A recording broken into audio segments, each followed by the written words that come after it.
Hello दोस्तों, स्वागत है आपका आपके अपने YouTube channel forum of sciences में। आज शुरुआत करेंगे इलेक्ट्रिक फील्ड की।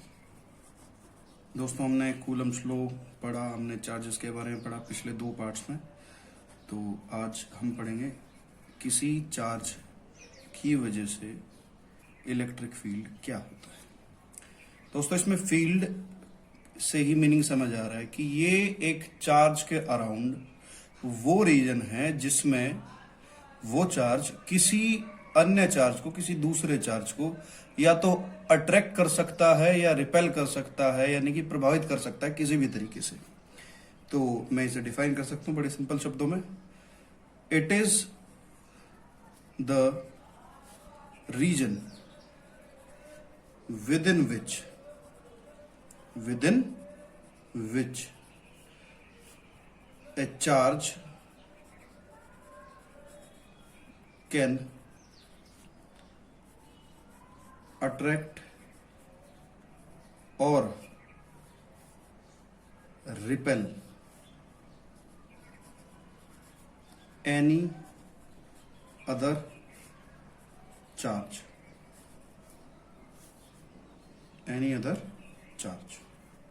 ओके और ये जो रीजन है ये भी इसी चार्ज का होगा, तो मैं इसको थोड़ा सा प्रिसाइजली भी लिख सकता हूं। It is the region around a charge, around में इसे यहां ऐड कर देता हूं, around a charge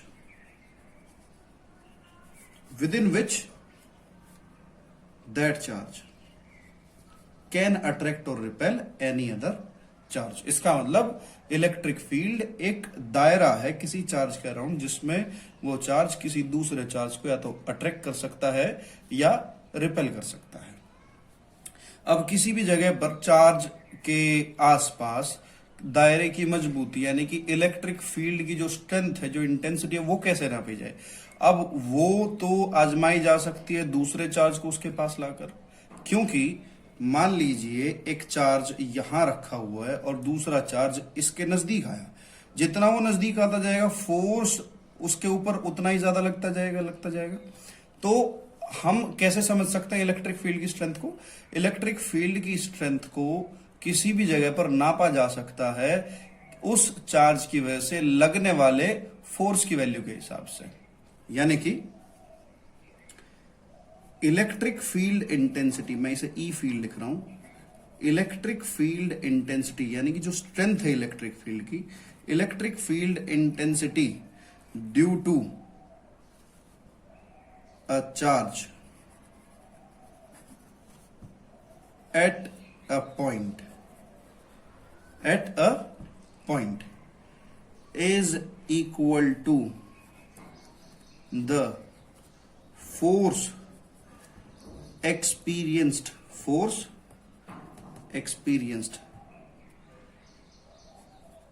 per unit test charge. जो एक्सपीरियंस करेगा वो एक टेस्ट चार्ज कहलाएगा। ये एक बहुत ही छोटी वैल्यू ऑफ चार्ज है, मैं इसे यूनिट पॉजिटिव चार्ज भी कह सकता हूं, यूनिट पॉजिटिव चार्ज। यानी कि इलेक्ट्रिक फील्ड ई से हम रिप्रेजेंट करते हैं और ये हो जाएगा force experienced per unit test charge, q naught. अब जो इलेक्ट्रिक फील्ड की डायरेक्शन होगी किसी भी पॉइंट पर, वो डायरेक्शन वही ली जाएगी जो कि फोर्स की डायरेक्शन होगी। अब फोर्स एक वेक्टर क्वांटिटी है, इसीलिए इलेक्ट्रिक फील्ड भी एक वेक्टर क्वांटिटी है। ऐसा यूनिट ऑफ इलेक्ट्रिक फील्ड क्या बनती है? ऐसा unit of electric field is newton per coulomb.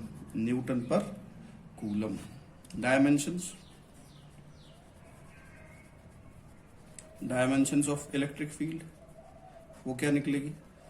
ऊपर फोर्स की हो जाएगी mlt-2 और नीचे चार्ज यानी कूलम की हो जाएगी a इंटू टी यानी कि एम्पियर इंटू टाइम। अब ये ऊपर जाएगा सारा का सारा, तो फाइनली बन जाएगा ये mlt⁻³ a⁻⁻1। अब दोस्तों, इलेक्ट्रिक फील्ड की जो स्ट्रेंथ है वो जितना नजदीक ये टेस्ट चार्ज एक सोर्स चार्ज के जितना नजदीक आता जाएगा उतना ही ज्यादा उसके ऊपर फोर्स बढ़ता जाएगा, और यानी कि हम समझ सकते हैं कि चार्ज के नजदीक आते आते इलेक्ट्रिक फील्ड की जो स्ट्रेंथ है वो बढ़ने लगती है। अब यदि मैं इलेक्ट्रिक फील्ड का एक बेसिक फॉर्मूला निकालना चाहूं, जैसे कि कूलम्स लॉ में फॉर्मूला ऑफ फोर्स था, यदि मैं इलेक्ट्रिक फील्ड का एक फॉर्मूला निकालना चाहूं किसी एक सिंगल चार्ज की वजह से आर डिस्टेंस पर, तो वो क्या होगा? तो मैं यहां लिख लेता हूं electric field due to a point charge. देखिए, मान लीजिए ये एक चार्ज है Q, मैं इसे नाम दे देता हूं सोर्स चार्ज, क्योंकि इसी का फील्ड है सोर्स चार्ज। इससे कुछ दूरी पर, यहां पर ये R है, ये पॉइंट P है, इससे कुछ दूरी पर कितनी इलेक्ट्रिक फील्ड की स्ट्रेंथ होगी? सपोज करें कि यहां पर अब R एक डिस्प्लेसमेंट वेक्टर है, तो जो डायरेक्शन होगी उसी के हिसाब से फोर्स के डायरेक्शन को सिंबलाइज किया जाएगा। मान लीजिए कोई टेस्ट चार्ज यहां आके बैठ जाता है। अब ये जो टेस्ट चार्ज है, this is what, this is test charge, this is test charge. अब ये जो टेस्ट चार्ज है ये इस सोर्स चार्ज की वजह से कितना फोर्स सहेगा वो देख लीजिए। According to Coulomb's law, F is equal to K Q naught upon R square. अब बाय द डेफिनेशन, अब मैं अगर डायरेक्शन की बात करूं तो डायरेक्शन में आर के अलोंग ही लूंगा, R cap. Test charge can be a negative charge and test charge can be a positive charge. Test charge की सिग्निफिकेंस मैं आपको इसके बाद बताता हूं। तो मैं डायरेक्शन आर के अलोंग ले रहा हूं, तो मैं आर कैप लिख देता हूं और उसी के हिसाब से एफ को मैंने वेक्टर बना दिया। अब इलेक्ट्रिक फील्ड की जो डेफिनेशन है, as per definition of electric field intensity, E is equal to F upon q naught. अब मैं एफ की वैल्यू रखता हूं K Q naught upon R square, R cap, और इसके नीचे क्यू नॉट। अब दोस्तों क्यू नॉट से क्यू नॉट कट गया, इलेक्ट्रिक फील्ड की जो वैल्यू सामने निकल कर आई, इलेक्ट्रिक फील्ड फाइनली आता है E is equal to K q upon R square और R cap. R is a unit vector which is representing the direction of electric field, where K is 1/4 epsilon naught. अब दोस्तों जो test charge है वो एक unit positive charge है, इसकी केवल एक थ्योरेटिकल इंपॉर्टेंस है, हकीकत में जरूरी नहीं कि ऐसा कोई चार्ज हो।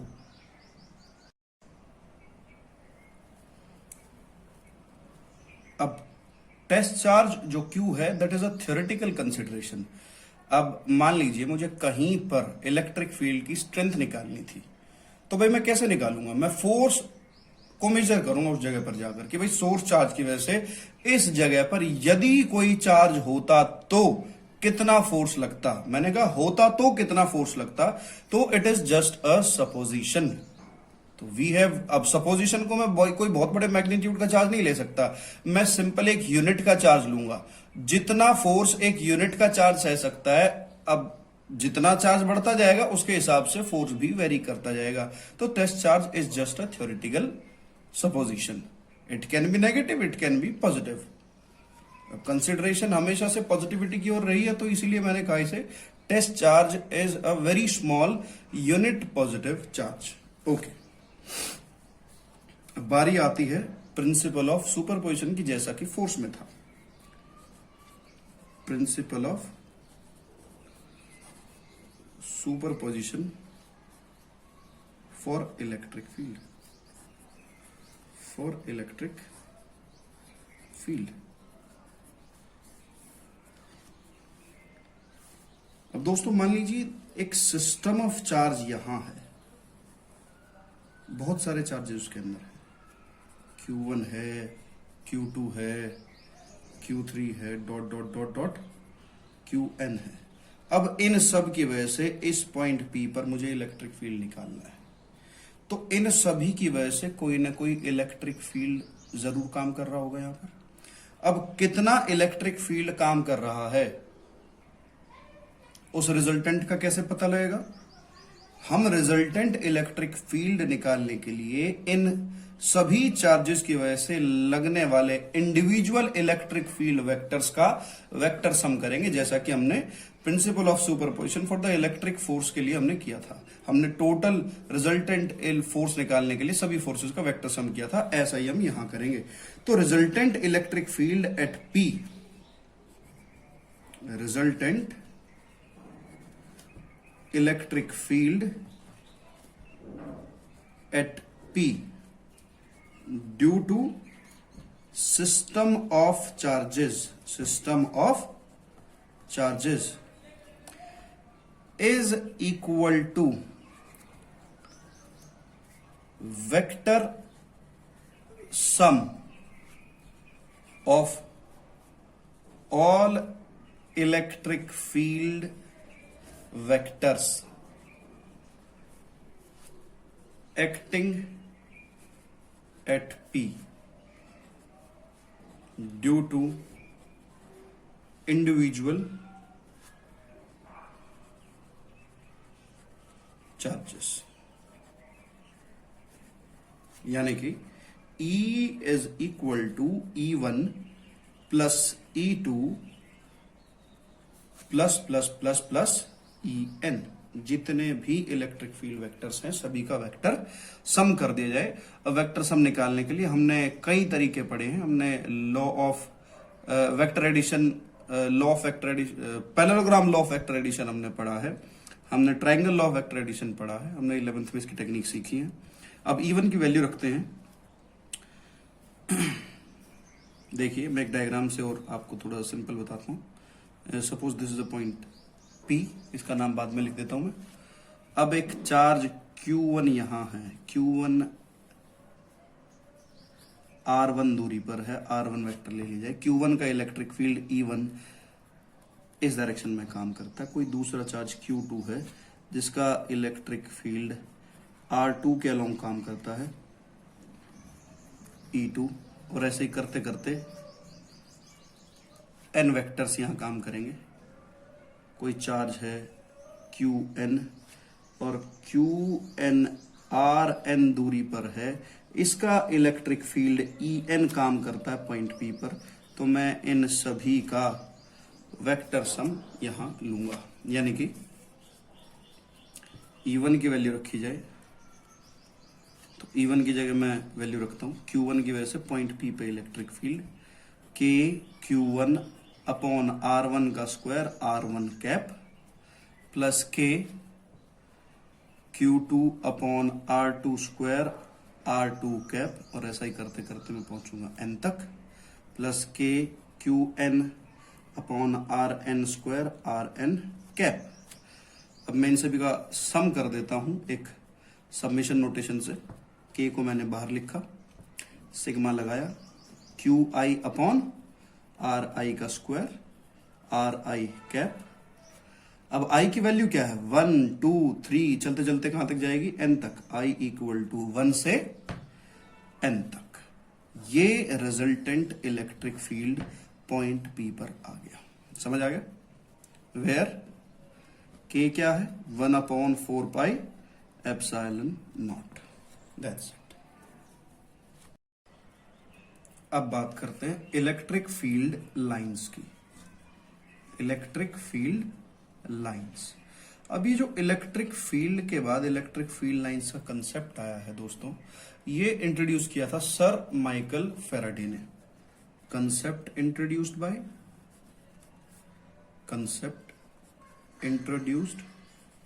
Bye sir Michael Faraday. अब ये जो कंसेप्ट इंट्रोड्यूस किया गया था, ये इलेक्ट्रिक फील्ड को प्रैक्टिकली विजुअलाइज करने के लिए किया गया था दोस्तों। अब माइकल फैराडे के हिसाब से इसकी इलेक्ट्रिक फील्ड लाइंस को डिफाइन किया जाए तो कैसे किया जाएगा? Electric field lines are the curves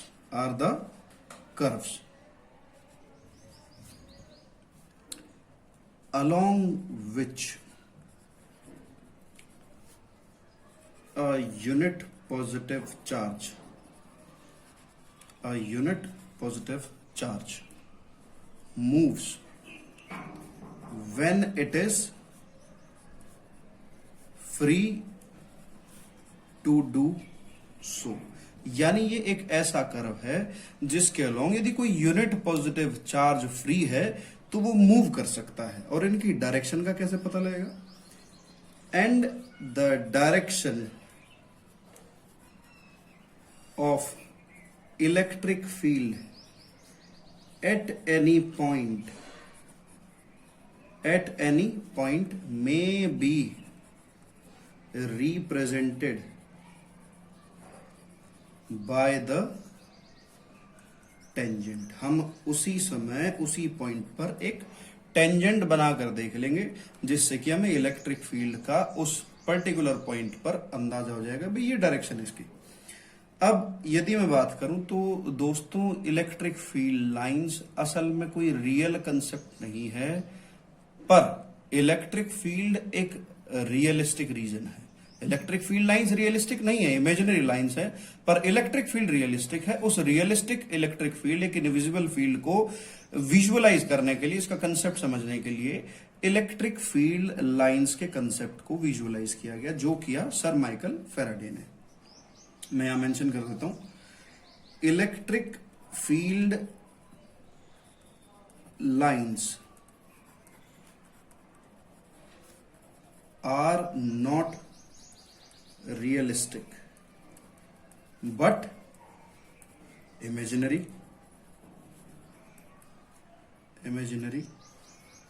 पर हाँ, इलेक्ट्रिक फील्ड एक रियलिस्टिक कंसेप्ट है, एक रियलिस्टिक रीजन है। अब जैसा कि मैंने बताया कि ये ऐसा कर्व है, एक 3 डायमेंशनल कर्व भी आप इसको बोल सकते हैं। ये 3 पॉइंट मैं ले लेता हूं, P, Q और R। इन तीनों पॉइंट पर यदि मुझे इलेक्ट्रिक फील्ड की डायरेक्शन का पता लगाना है, इसका अंदाजा लगाना है, तो मैं इस पॉइंट पर टेंजेंट खींच लूंगा। मुझे टेंजेंट से इलेक्ट्रिक फील्ड की डायरेक्शन का अंदाजा हो जाएगा, EP, EQ और ER। थोड़ा सा और नीचे होना चाहिए था ये, खैर। अब दोस्तों इलेक्ट्रिक फील्ड लाइंस की अपनी कुछ प्रॉपर्टीज होती हैं, properties of electric field lines. Property number 1, electric field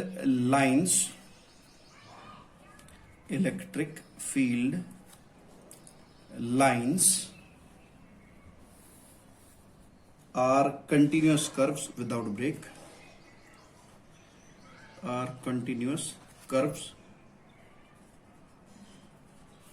without break. इनमें ब्रेक नहीं होता, कोई गैप नहीं होता। They start from positive charge and ends at negative charge.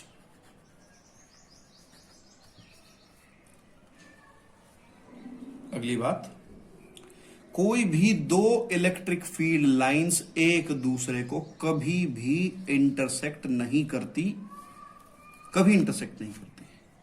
No to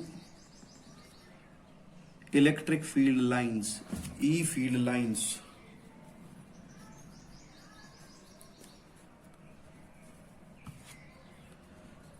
intersect each other।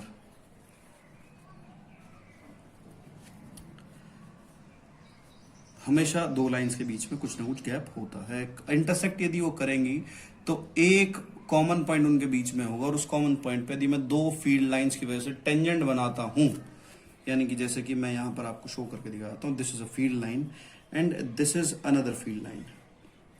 अब दोस्तों मैं सपोज इलेक्ट्रिक फील्ड की दोनों की अपनी अपनी डायरेक्शन है, इस जगह इसका टेंजेंट बनाऊं तो ऐसे और इसका टेंजेंट बनाऊं तो ऐसे, तो एक पॉइंट पर फील्ड लाइन की दो डायरेक्शन नहीं हो सकती। यदि मैं दो डायरेक्शन ले भी लूं तो मैंने यहाँ डेफिनेशन में मेंशन किया है कि यूनिट पॉजिटिव चार्ज इस कर्व के अलावा मूव करता है। यदि वो इस पॉइंट पर है तो वो फील्ड लाइन ए की डायरेक्शन में मूव करेगा या बी की डायरेक्शन में मूव करेगा, एक साथ वो दो डायरेक्शन में मूव नहीं कर सकता। तो इसलिए एक पॉइंट पर दो डायरेक्शन पॉसिबल नहीं है, और इसीलिए कहा गया कि दो इलेक्ट्रिक फील्ड लाइंस कभी भी एक दूसरे को इंटरसेक्ट नहीं करेंगी। तो इसलिए कंसेप्ट ये कहना गलत होगा। Okay, next, electric field lines are always normal, मैंने वर्ड यूज किया नॉर्मल यानी perpendicular, normal to the surface of a conductor, surface of conductor. खैर इसका प्रूफ आपको आगे मिल जाएगा चैप्टर के अंदर ही। Okay, next property,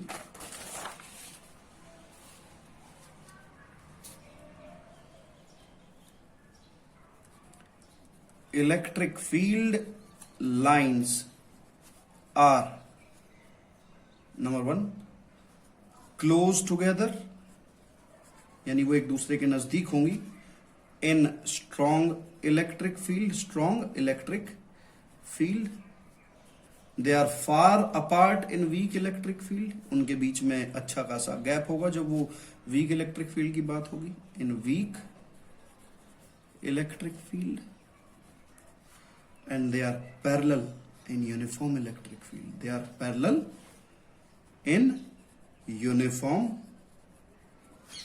electric field, they are parallel in uniform electric field. तो ये कुछ प्रॉपर्टीज थी इलेक्ट्रिक फील्ड लाइंस की। चलिए रिप्रेजेंटेशन भी हम ले लेते हैं। मान लीजिए एक पॉजिटिव चार्ज है, एक पॉइंट चार्ज है, तो इसकी इलेक्ट्रिक फील्ड की सिमेट्री कैसी होगी? सर माइकल फैराडे ने बताया कि इसकी जो सिमेट्री है स्फेरिकल सिमेट्री होगी,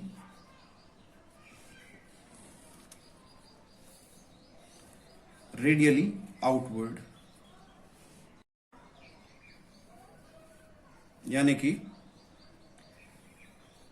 अपने चारों तरफ हर डायरेक्शन में बराबर दूरी पर बराबर फोर्स ये चार्ज एक्सर्ट कर सकता है। इसका मतलब अपने चारों तरफ एक चार्ज अपने चारों तरफ एक गोलाकार सिमेट्री में, एक स्फेरिकल सिमेट्री में इलेक्ट्रिक फील्ड को फैला सकता है, और जो इलेक्ट्रिक फील्ड की डायरेक्शन होगी वो उस इमेजिनरी स्फीयर के रेडियस के लॉन्ग बाहर की तरफ होगी, यानी कि स्फेरिकल सिमेट्री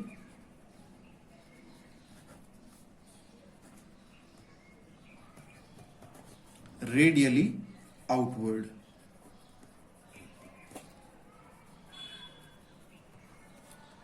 नेगेटिव ठीक इसके ऑपोजिट, यानी कि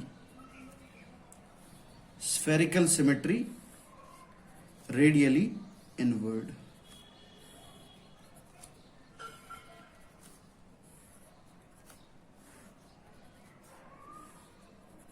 रेडियली इनवर्ड।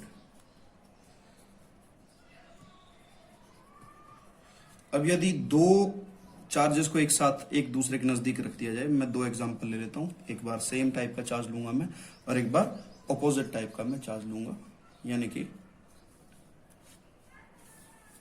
दो पॉजिटिव चार्ज को मैं एक साथ रख लेता हूं। अब दोनों की स्फेरिकल सिमेट्री है और दोनों का इलेक्ट्रिक फील्ड बाहर की तरफ आता है, यानी कि एक का इलेक्ट्रिक फील्ड ऐसे आया और दूसरे की इलेक्ट्रिक फील्ड लाइंस भी ऐसे आ गई। दोनों एक दूसरे को इंटरसेक्ट नहीं कर सकती और सेम टाइप के हैं, तो रिपल्शन दिखाई देगा उनके बीच में, तो कुछ ऐसे इनका रिपल्शन नजर आएगा।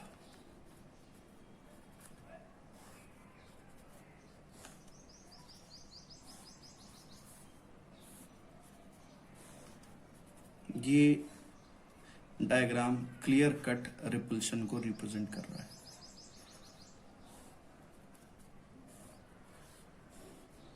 This is electric field symmetry of same type of charge. अब यदि एक चार्ज पॉजिटिव होता और एक चार्ज नेगेटिव होता, तो हमने इलेक्ट्रिक फील्ड की प्रॉपर्टी में पढ़ा है कि इलेक्ट्रिक फील्ड पॉजिटिव चार्ज से स्टार्ट होगा और नेगेटिव पे एंड होगा। The electric field lines starts from positive charge and ends at negative charge। तो इलेक्ट्रिक फील्ड लाइंस पॉजिटिव से चलेंगी और नेगेटिव में जाकर खत्म हो जाएंगी, एंड हो जाएंगी। तो इसका मतलब ये भी है कि इलेक्ट्रिक फील्ड लाइंस कभी भी क्लोज्ड लूप नहीं बनाती। एक बड़ा इंपॉर्टेंट क्वेश्चन है, मैग्नेटिज्म में इलेक्ट्रिक फील्ड लाइन और मैग्नेटिक फील्ड लाइंस का एक बेसिक डिफरेंस है। हमने 10th में पढ़ लिया कि मैग्नेटिक फील्ड लाइंस हमेशा क्लोज्ड लूप बनाती हैं। मैग्नेट के बाहर नॉर्थ से साउथ एक्ट करती हैं और मैग्नेट के अंदर साउथ से नॉर्थ एक्ट करती हैं, तो वो क्लोज लूप कहलाता है। जबकि यहाँ पर ऐसा नहीं है, यहाँ पर पॉजिटिव से स्टार्ट होता है और नेगेटिव पे जाकर एंड हो जाता है electric field. That's it, this is the electric field symmetry. Okay, अब यदि एक प्लेन चार्ज सरफेस है, पहले मैं एक यूनिफॉर्म इलेक्ट्रिक फील्ड भी ले लेता हूं। एक चार्ज सरफेस है,